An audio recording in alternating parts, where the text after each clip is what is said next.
The night Elijah Morgan walked away from the most important business trip of his career, he wasn't thinking about promotions or paychecks.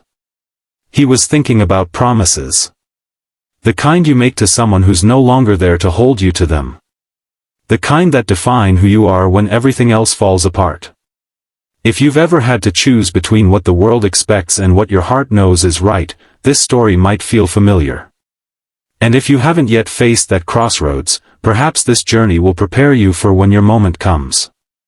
Because the most important choices rarely announce themselves with fanfare, they slip in disguised as inconveniences, as small compromises that don't seem to matter until suddenly, they're the only thing that does. Before we begin this journey together, take a moment to settle in. These stories of ordinary courage are why I share these narratives each week. If they resonate with you, consider subscribing to join our community of listeners who believe in the power of human connection. Now, let's step into Elijah's world, where a single hotel room is about to change everything. The conference room lights flickered as Elijah Morgan gathered his presentation materials, his fingers trembling slightly. Not from nerves about tomorrow's pitch, he'd mastered those years ago, but from the text message that had just lit up his phone. Dad, I know you're busy, but Ms. Winters called again. Said I need to discuss my attitude tomorrow. Can you come? 8:30 am. Elijah closed his eyes, the weight of single parenthood pressing down on his shoulders. Zoe was 14 now, brilliant and fierce, but since her mother's death 3 years ago, these school meetings had become increasingly frequent. He'd promised Mia on her deathbed that he'd be there for every moment that mattered. But tomorrow's presentation to Nexus Innovations could finally secure his family's financial future. Earth to Elijah, came a crisp voice from the doorway. The team's heading out for dinner. You coming? Catherine Chen, his direct supervisor and the company's rising star, leaned against the doorframe. Her tailored blazer and confident stance embodied everything about corporate success that both impressed and exhausted him. I need to make a call first, he said, holding up his phone. Parent stuff. Catherine's perfectly shaped eyebrow arched. The pitch is at 9:30 tomorrow. We need you sharp. I know. I'll be there. The lie tasted bitter. He already knew what he had to do, but couldn't bring himself to say it yet. After Catherine left, Elijah called Zoe back. Hey, kiddo. You can't make it, can you? Her voice was flat, resigned in a way no 14-year-olds should be. I didn't say that. Dad, I know how important this trip is. It's fine. It's not fine, he said, more firmly than intended. What's going on at school? A long pause. Ms. Winters thinks I'm not applying myself. But she doesn't get it. The assignments are stupid. Elijah smiled despite himself. Zoe had inherited her mother's brilliant mind and low tolerance for busy work. Is this about the history project? She wants us to make posters like we're in elementary school. I wrote a 12-page analysis instead. Of course you did. Pride and concern wrestled in his chest. Listen, Zoe. Dad, seriously. Grandma can go with me. You need this promotion. The promotion. The one that would mean no more stretching every paycheck, no more denying Zoe the summer science camp she deserved, no more lying awake calculating how he'd afford college. But at what cost? I'll call you back in 10 minutes, he promised. Elijah found Catherine in the hotel bar, surrounded by their colleagues. She excused herself when she saw him, champagne flute in hand. Please tell me you're not about to say what I think you are, she said, leading him to a quiet corner. My daughter needs me at a school meeting tomorrow morning. Catherine's expression hardened. Elijah, this isn't just any presentation. This is Nexus. Do you know how many teams pitched for this opportunity? I do. I wrote half the proposal. Then you know what's at stake. Isn't there someone else who can handle it? Your parents? My mother can go, but that's not the point. I promised Zoe I'd be there when it matters. And this promotion doesn't matter? The one that would finally give you the financial stability you're always worried about? Elijah flinched. He'd confided in Catherine during late nights at the office, when the weight of solo parenting and financial stress had momentarily overwhelmed him. Now those confidences felt like ammunition. "There's a 7:15 flight back home," he said quietly. "I can make the meeting and be back for the afternoon sessions." Catherine's laugh was sharp. "You want to fly back for a school meeting, then return the same day? That's insane." "The presentation. Jason can handle the opening. I wrote every word of it anyway." "This isn't just about the content, Elijah. It's about showing Nexus we're committed. That we're all in." "I am all in," he said. "But I'm a father first." Catherine drained her champagne. "This is why the company hesitates to put parents in leadership positions. The divided loyalty." The comment stung more than she could know. Since Mia's death, Elijah had worked twice as hard to prove he could balance parenthood and career. Every late night, every weekend spent catching up on work while Zoe slept, all to show he didn't need special accommodation, just basic human understanding. "I'll be on the first flight back," he said. "I won't miss the important parts. The whole thing is important." Catherine's voice rose, drawing glances from nearby tables. She lowered it again. "Look, sleep on it. Think about what this means for your career. For your future." But as Elijah walked away, he knew his decision was already made. Some promises couldn't be broken, no matter the cost. The next morning, Catherine's knock on his hotel room door came at 6:30 a.m., earlier than expected. Elijah had been up since 5, rebooking flights and preparing notes for Jason. "You're really doing this," she said, taking in his packed suitcase. "My Uber's coming in 15 minutes. Catherine stepped into the room, closing the door behind her. For the first time since he'd known her, she looked uncertain. "The storm front moved in overnight," she said. "They've grounded most flights. I checked, yours is cancelled." Elijah's stomach dropped. He grabbed his phone, confirming what she'd said. "All morning flights cancelled due to severe weather." "I have to get back," he said, already scrolling through alternatives. "Maybe I can drive." "It's a 6-hour drive, minimum.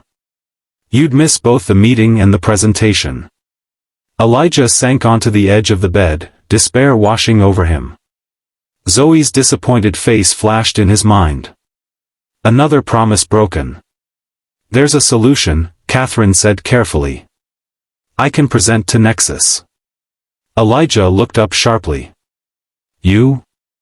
Don't look so shocked. I know the material. But this is my project. I've been working on it for months. And you'll still get credit. But this way, you can rent a car, make it to your daughter's meeting, and not torpedo your career in the process." The offer was unexpected. Catherine was ambitious, everyone knew she was gunning for the executive position that would open up next year. Letting him keep credit for a successful pitch wouldn't help her case. "Why would you do that?" he asked. Something flickered across her face. "Maybe I'm not the heartless corporate climber you think I am." "I never said. You didn't have to." She straightened her blazer. "Look, I understand commitment. My parents sacrificed everything to give me opportunities. Worked themselves to exhaustion. I respect what you're doing for your daughter." The admission shifted something between them. For a moment, Catherine wasn't his demanding boss but a person with her own story, her own understanding of sacrifice. "Thank you," he said simply. "Don't thank me yet. There's a complication." She hesitated. "The rental car agencies are swamped because of the flight cancellations. I managed to secure the last available car, but..." "But what?" "I need to visit our Chicago office after the Nexus meeting. Company mandate. The car is in my name. Elijah understood immediately. So we'd have to travel together. To your daughter's school, yes. Then I'd continue to Chicago while you handle the afternoon sessions with Nexus. She checked her watch. We need to leave in 20 minutes to make it in time. The proposal was logical but complicated. 6 hours in a car with his boss, who until 5 minutes ago he'd thought barely tolerated him. 6 hours of professional awkwardness. But Zoe was waiting. I'll be ready in 10, he said. The first hour of the drive passed in tense silence, broken only by work calls and the occasional direction from the GPS. Rain lashed against the windshield, and Catherine drove with the same focused intensity she brought to everything. Elijah used the time to call Zoe, explaining the change in plans. Her relief was palpable. So your boss is driving you all the way here just for my meeting? She asked, skepticism clear in her voice. She needs to go to Chicago anyway, he explained, aware of Catherine beside him. It's on the way. It's really not, Zoe said. Chicago is west. We're northeast. Close enough, he said, catching Catherine's slight smile. I'll see you soon, okay? After he hung up, the silence returned, heavier now. Your daughter sounds smart, Catherine finally said. Too smart sometimes. She's in the gifted program, but she's struggling with everything else. The social parts? That, and authority. Structure. Rules that don't make sense to her. He hesitated, then added, she's had a rough time since her mom died. Catherine's hands tightened on the steering wheel. I didn't know. About your wife, I mean. It's not something I talk about at work. Cancer? She asked softly. Car accident. 3 years ago. The words still felt strange in his mouth, clinical and insufficient. Drunk driver. Middle of the afternoon. I'm sorry. The simple acknowledgement, free of platitudes, was oddly comforting. Zoe was in the car, he continued, surprising himself. He rarely shared this part. She saw everything. That's when the trouble at school started. Catherine was quiet for a long moment. That explains a lot. About my frequent need for time off. About your dedication, she corrected. Most people in your situation would have fallen apart. You've managed to be both a father and one of our strongest team members. The compliment was unexpected. You've never said anything like that before. I'm not good at the personal stuff. I focus on results. I've noticed, he said dryly. A small smile touched her lips. I deserve that.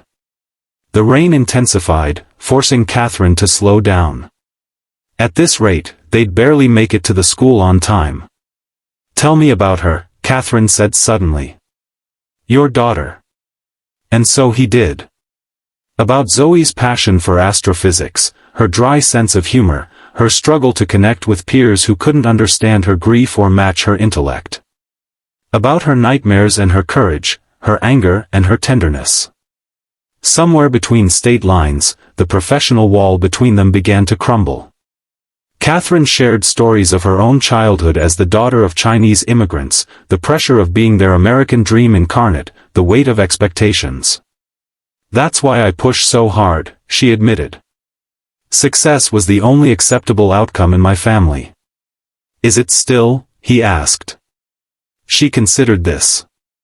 I've never really asked myself that question. The conversation flowed more easily after that. They discussed books, films, their most disastrous work experiences. Catherine revealed a surprising knowledge of constellations, learned from her grandfather.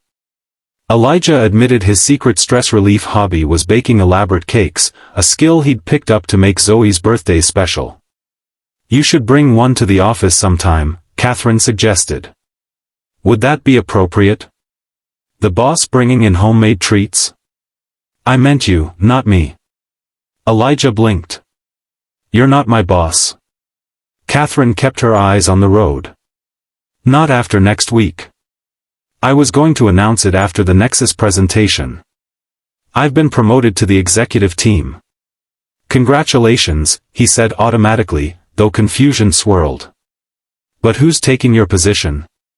She glanced at him briefly. That depends on how the Nexus pitch goes. But you're the front runner. The revelation stunned him. He'd hoped for a raise, not a promotion to department head. Why didn't you tell me? Company politics. Nothing's official until it's official. She paused. And I wanted to see how you'd handle the Nexus situation. Leadership isn't just about talent, Elijah. It's about judgment. So this whole trip has been a test. The warmth that had been building between them cooled instantly. No, she said firmly. This trip happened because you're a good father making a hard choice, and I respect that. The fact that it also shows your character is secondary. He wasn't sure he believed her, but before he could respond, the GPS announced their exit. They were almost at Zoe's school. Principal Winter's office was exactly as uninspiring as Elijah remembered: beige walls, motivational posters, and the faint smell of institutional disinfectant. What he hadn't expected was Catherine insisting on coming inside with him. You don't have to do this, he whispered as they waited. You can wait in the car. In this downpour? Besides, I'm curious about this teacher who thinks posters are more valuable than 12-page analyses.